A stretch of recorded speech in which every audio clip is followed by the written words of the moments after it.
आगे बढ़ते हैं। राजस्व विभाग के अतिरिक्त मुख्य सचिव और वित्त आयुक्त संजीव कौशल ने बताया कि स्वामित्व योजना के तहत लाल डोरा के लिए ड्रोन मैपिंग का काम पूरा हो चुका है। पिछले हफ्ते तक 9,80,000 लोगों की प्रॉपर्टी आईडी भी बन चुकी है। वहीं खराब फसलों को लेकर संजीव कौशल ने कहा कि स्पेशल गिरदावरी का काम चल रहा है, जल्द रिपोर्ट आने पर मुआवजा दिया जाएगा। तो योजना का इस वक्त क्या स्टेटस है? हरियाणा सरकार ने जो लाल डोरे को लेकर योजना शुरू की थी वो अब किस स्तर पर पहुंची है, और इसके अलावा तमाम मुद्दों पर बातचीत करने के लिए मेरे साथ हरियाणा के राजस्व विभाग के अतिरिक्त मुख्य सचिव और हरियाणा के वित्तायुक्त संजीव कौशल हैं। सर, जो स्वामित्व योजना है, जो लाल डोरा योजना, उसमें कितना काम हो चुका है सर? क्या अभी तक क्या स्टेटस है उसका? स्वामित्व योजना के लिए जो लाल डोरे का हमने ड्रोन मैपिंग करनी थी, तो जो पहले एक टारगेट होता है हमारा कि सब गांवों के ऊपर ड्रोन फ्लाइंग हो जाए और उनका बेस मैप बन जाए, उसको मैप 1 भी हम कह लेते हैं। वो हमारा काम पूरा हो चुका है, सभी गांवों में वो काम पूरा हो गया। अब वो मैप बनाकर उसमें फीचर्स एक्सट्रैक्शन करते हुए फिर हम लोगों से क्लेम्स एंड ऑब्जेक्शंस करते हैं, वो सारी प्रक्रिया अब हमारी चल रही है। आपको जानकर खुशी होगी कि पिछले हफ्ते तक तकरीबन 9,80,000 इस तरह के लोगों के प्लॉट वगैरह निर्धारित किए जा चुके हैं, उनके सर्टिफिकेट हमने तैयार कर लिए हैं। और मैं सोचता हूं कि ये काम जो है 4,000 से अधिक गांवों का पूरा हो चुका है, और हर हफ्ते अब हम ये प्रॉपर्टी सर्टिफिकेट बढ़ाते रहेंगे, और आशा है हमारी कि महीने 1.5 महीने में ये काम पूरा हो जाना चाहिए। सर, ये जो स्वामित्व योजना है, इसको जो है वो बाद में केंद्र सरकार ने भी अपने तरीके से शुरू किया। उससे पहले हरियाणा ने इसको लाल डोरा मुक्त गांव की योजना के नाम से शुरू किया। क्या फायदा होगा इससे लोगों को?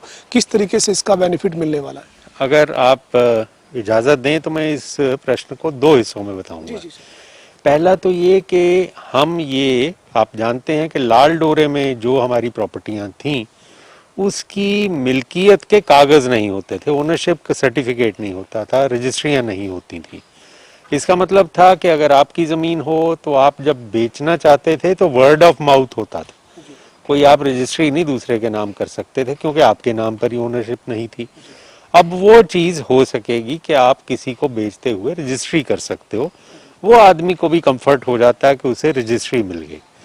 दूसरा ये कि अगर आप या आपसे जिन्होंने ज़मीन खरीदी हो, अगर उस ज़मीन की सिक्योरिटी पे वो कोई लोन लेना चाहें, कोई और काम काज करना चाहें, व्यापार करना चाहें, तो वो फाइनेंशियल इंस्टीट्यूशन से वो लोन भी अब इसके नाम पे ले सकते हैं। पहले आपको ध्यान होगा कि जब आपका लाल डोरे में कोई प्रॉपर्टी होती थी उसको बैंक नहीं मांगते थे क्योंकि कोई आपके पास कागज़ नहीं होता था।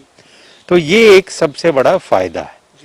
दूसरी चीज़ मैंने बतानी है कि देखिए, जो रजिस्ट्रियां भी हम करवा रहे थे, हमारे प्रॉपर्टी सर्टिफिकेट मैंने जैसे बताया 9,80,000 से ज़्यादा बन गए। दूसरे प्रदेशों में तो ऐसे ही सर्टिफिकेट वो डिस्ट्रीब्यूट करने लग गए थे। हम चाहते थे कि हम सबकी टाइटल डीड रजिस्टर करके दें लोगों को। अब कई जगह पर हमने कैंप लगाए, हमने यहाँ तक के पटवारी ग्राम सचिव हमारे लोगों के घरों घरों तक भी जाके ये रजिस्ट्रियां करवाने के लिए उनको आतुर करते रहे, उनकी प्रेरणा करते रहे। लेकिन हमें कई बार लगा कि लोग अपनी इच्छा के मुताबिक थोड़ा इसमें स्वेच्छा में थोड़ी देरी भी लग जाती है, तो लोग बहुत ज़्यादा नंबर में नहीं आ रहे थे कि जी हम करवा लेंगे जी, एक वो इनर्शिया होता है लोगों का। तो हमने कहा हम अपना काम इससे छोड़ें क्यों, सर्टिफिकेट जो हमारा है वही काफ़ी होना चाहिए। जब व्यक्ति का दिल करे वो अपनी रजिस्ट्री करवा ले, उसकी टाइटल डीड रजिस्टर करा ले। तो हमने एक कमेटी बनाई थी 4 डिप्टी कमिश्नर्स की, जिसमें डीसी गुरुग्राम अध्यक्ष बनाए, और इसका स्वरूप बनाया कि हम एक प्रॉपर्टी सर्टिफिकेट ऐसा कुछ बनाएं जिसमें हम ईआर कोड रख दें अपना, उसमें और प्रोटेक्शन क्या हो सकता है वो रख के, ताकि वो आदमी की वेरिफिकेशन हो, सर्टिफिकेट के साथ वो ऑनलाइन वेरीफाई कर सके हमारे पोर्टल से कोई भी आदमी कि जी ये उसकी है मिल्कियत के नहीं। तो वो हमने कमेटी एक बना दी, उसकी रिपोर्ट आ जाएगी, मंगलवार को हमारी मीटिंग है, हम इसको फाइनल कर देंगे। उससे क्या होगा कि अब हम बहुत तेज गति से ये काम पूरा कर लेंगे। जैसा मैंने आपको कहा 1 महीने में हम ये काम पूरा कर लेंगे। उसके बाद जितनी रजिस्ट्रियां 4-1 लाख के करीब तो हो चुकी मान लीजिए। बाकी जब लोग करवाना चाहेंगे वो करवाते रहेंगे, उनको जब आवश्यकता होगी करवा लेंगे। यानी सर आपने लोगों को एक बड़ा विकल्प दे दिया है। अगर मान लीजिए अभी कोई अपनी प्रॉपर्टी में बैठा है, वो लाल डोरे की प्रॉपर्टी में बैठा है, प्रॉपर्टी आईडी अगर उसकी बन गई तो वो जब चाहेगा तब जाकर अपनी रजिस्ट्री करवा पाएगा। उसको एक यूनिक आईडी आप बना के देने की तैयारी कर रहे हैं। बिल्कुल बिल्कुल। और वो जो आईडी है उसका मतलब ये है कि वो जो ही जाएगा वो एक तरह से मिल्कियत है, वो रजिस्ट्री करवा सकता है। टाइटल डीड आपको पता है, हमने कोई रजिस्ट्री के लिए ज्यादा फीस नहीं रखी, उनको तो मुफ्त के बराबर ही है, 100 रुपए लगते हैं बस। तो वो कभी भी करवा सकता है जब चाहे।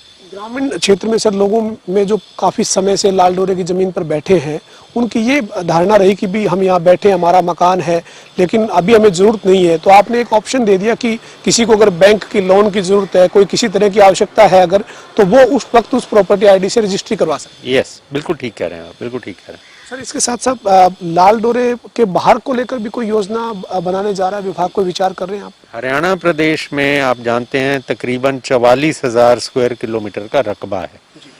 तो माननीय मुख्यमंत्री जी की ये इच्छा भी थी कि हम जो हमारे बाकी का रकबा है, जिसे रेवेन्यू एस्टेट्स भी हम कहते हैं, सारे हरियाणा की हम ड्रोन मैपिंग करके हर जगह को, हर मलकियत को, हर खेवट को एक तरह से, और उसमें आगे जो ओनरशिप हो उसका हम जीपीएस का नंबर लगा के एन नक्शों में, जैसे आप बाहर देखते हैं बाहर के देशों में कि हर प्रॉपर्टी को आप अपने नक्शे पे देख सकते हो, कोई भी आदमी किसकी ओनरशिप है वो भी उसके सामने आ जाती है।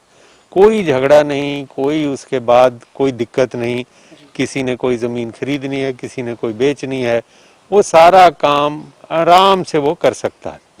भविष्य में रजिस्ट्रियां भी जैसे हम चाहते हैं कि व्यक्ति को तहसील में जाना ना पड़े, ये सारी चीजें हैं। ये सारी चीजें पूरी करने के लिए हमने 44,000 स्क्वायर किलोमीटर की भी इसी तरह से ड्रोन मैपिंग शुरू कर दी है।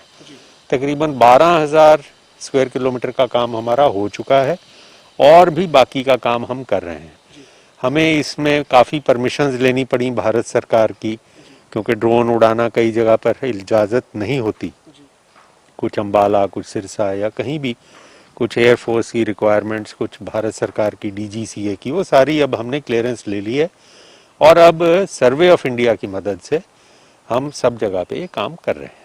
सर इससे जो है वो एक तो आपके पास पूरे प्रदेश की जो प्रॉपर्टीज का वो डिटेल आएगी, और साथ ही साथ जो है वो कई बार किसी तरीके के जो विवाद होते हैं उन पर भी, अगर मान लीजिए मेरा कोई प्रॉपर्टी पे मुझे डाउट है तो मैं उसमें आप जो रिकॉर्ड बनेगा उसमें प्रॉपर सब चीज़ें सामने आएंगी।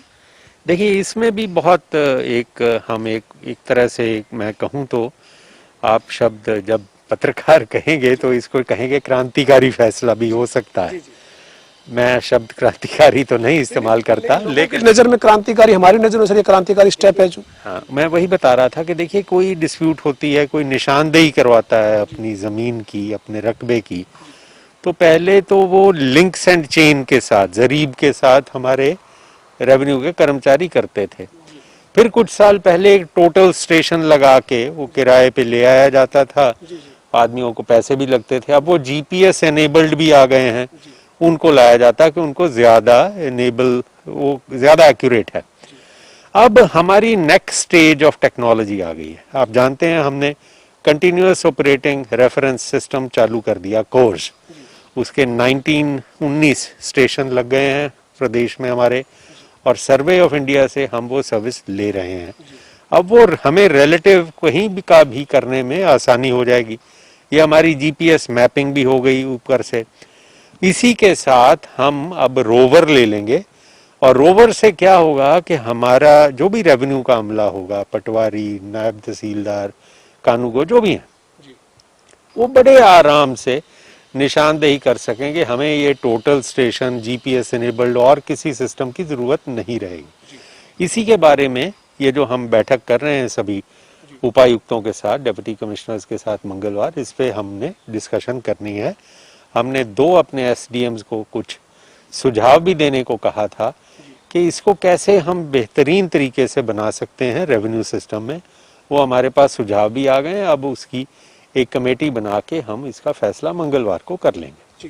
सर इसके साथ हम बात करेंगे, पिछले दिनों जो है वो बेमौसमी बारिश के चलते हरियाणा में कई जगह पर किसानों की जो फसलें हैं वो खराब हुई है और आपने उसके लिए विशेष गिरदावरी के आदेश दिए थे और 15 अक्टूबर तक रिपोर्ट आने की भी चर्चा थी, लेकिन अभी क्या स्थिति है सर?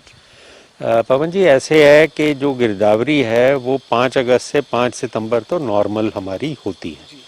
पहले हमारी सोच थी कि 5 सितंबर तक जो गिरदावरी होनी है उसी में ही हमारे पास खराबे की रिपोर्ट आ जाएगी। जैसे कि आप जानते हैं बारिश आमतौर पर जुलाई अगस्त के महीने में होती है, 5 सितंबर तक का हमारे पास खराबा भी आ जाता, तो 15-20 सितंबर तक पूरा होके हमारे पास वो गिरदावरी का खाका बनना शुरू हो जाता है कि पटवारी वगैरह बना लेते हैं। उसके बाद हमारी एक ड्यू डिलिजेंस होती है जिसमें होता है कि सिर्फ पटवारी नहीं, कानूगो और उसके बाद तहसीलदार 100% तक चेक करना होता है, फिर DRO, SDM, इसके अलावा DC भी चेक करते हैं 5% तक, फिर डिविजनल कमिश्नर भी 2% तक चेक करते हैं खुद। ये बहुत ही एक हमारा इंट्रिकेट सिस्टम होता है जिसमें गलती का कोई स्कोप नहीं है, तो इस चीज़ में थोड़ा सा आगे समय लगता है। अब क्या हुआ कि हमारे यहाँ बारिश भी बाद में, ये मौसम के बाद एक तरह से बेमौसमी बारिश भी हुई है काफ़ी ज़्यादा।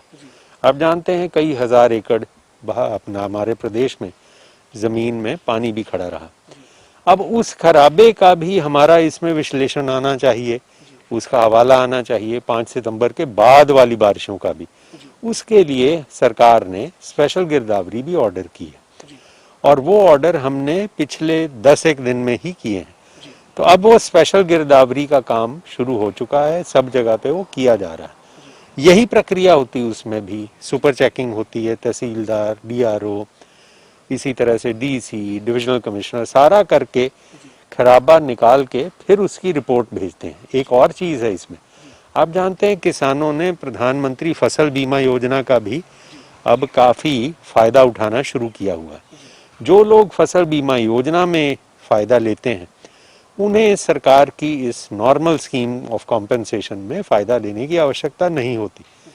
तो ये वही लोग लेंगे कॉम्पेंसेशन जो कि फसल बीमा योजना में जो कॉम्पेंसेशन है वो नहीं प्राप्त कर पाएंगे। तो ये प्रक्रिया करने में थोड़ा समय लगता है, लेकिन वो हो रही है कार्रवाई पूरी। यानी सर जो प्रधानमंत्री फसल बीमा योजना से बीमित किसान है उनके अलावा जिन्होंने बीमा नहीं करवाया किसी भी कारण, उनको भी आप विशेष गिरदावरी के तहत रिपोर्ट आने के बाद कंपनसेट करेंगे? मतलब कॉम्पेंसेशन हरियाणा सरकार की तरफ से एक स्पेशल स्कीम है ताकि किसान बिल्कुल अगर बीमा ना करवा पाया हो या बीमा में कोई ऐसी चीज़ है जिसमें कि उसे नहीं कॉम्पेंसेशन मिलती, तो हरियाणा सरकार की तरफ से कॉम्पेंसेट भी किया जाता है। लेकिन एक चीज़ का ध्यान रखें, मैं सदा कहता हूं कि किसानों को बीमा अवश्य करवाना चाहिए। क्यों? क्योंकि जो आमतौर पर देखा गया है बीमे की राशि जो होती है वो काफ़ी अधिक कई जगह पर खराबा ज़्यादा होने पे या कम होने पे मिलती है। जी सर, एक सवाल हो रहा है, अभी हाल ही में आप लोगों ने मुख्यमंत्री और तमाम DC के साथ एक वीडियो कॉन्फ्रेंस हुई थी, उसमें ये कहा गया कि जो जल भराव की स्थिति आज भी है, कहीं पर जो जल भराव है और आगामी किसानों को बिजाई करनी है, बिजाई का सीजन है, तो उसको लेकर क्या दिशा निर्देश दिए गए? मुख्यमंत्री जी ने पूरे ज़िलों का रिव्यू किया था कि कहाँ कहाँ पे जल भराव है। उसको पहला तो उन्होंने हिदायत दी है 20 अक्टूबर तक सारी ज़मीन से ये जल भराव हटा देना चाहिए। पूरे DCs को कहा, काफ़ी ज़्यादा DCs ने तो कहा हम 15 अक्टूबर तक कर लेंगे। आशा है बाकी लोग भी 20 अक्टूबर तक कर लेंगे। एक आध ज़िले में थोड़ी सी दिक्कत है, 2-4 दिन ज़्यादा भी लग सकते हैं। कोशिश ये है कि किसानों को अगली फसली के लिए जो उन्होंने पौधारोपण करना है उसके लिए ज़मीन खाली उस तक मिल जाए। बातचीत करने के लिए हमारे साथ हरियाणा के जो ACS हैं राजस्व विभाग के, वो संजीव कौशल मौजूद थे। संजीव कौशल ने तमाम जानकारी दी है, खासतौर पर जो स्वामित्व योजना है उसके तहत 9,80,000 लोगों की प्रॉपर्टी ID बन चुकी है। लोगों को प्रॉपर्टी ID जो है वो 9,80,000 लोगों को मिल जाएगी और इसके साथ साथ सरकार ने ये फैसला किया है कि प्रॉपर्टी ID जिस किसी के पास आ जाती है उसके बाद वो जब चाहेंगे अपनी रजिस्ट्री करवा पाएंगे। इसके साथ ही जो विशेष गिरदावरी है वो जल्द पूरी होगी और किसानों को सरकार मुआवजा देगी। वीडियो जर्नलिस्ट विजेंद्र के साथ पवन सिंह, जनता TV, चंडीगढ़।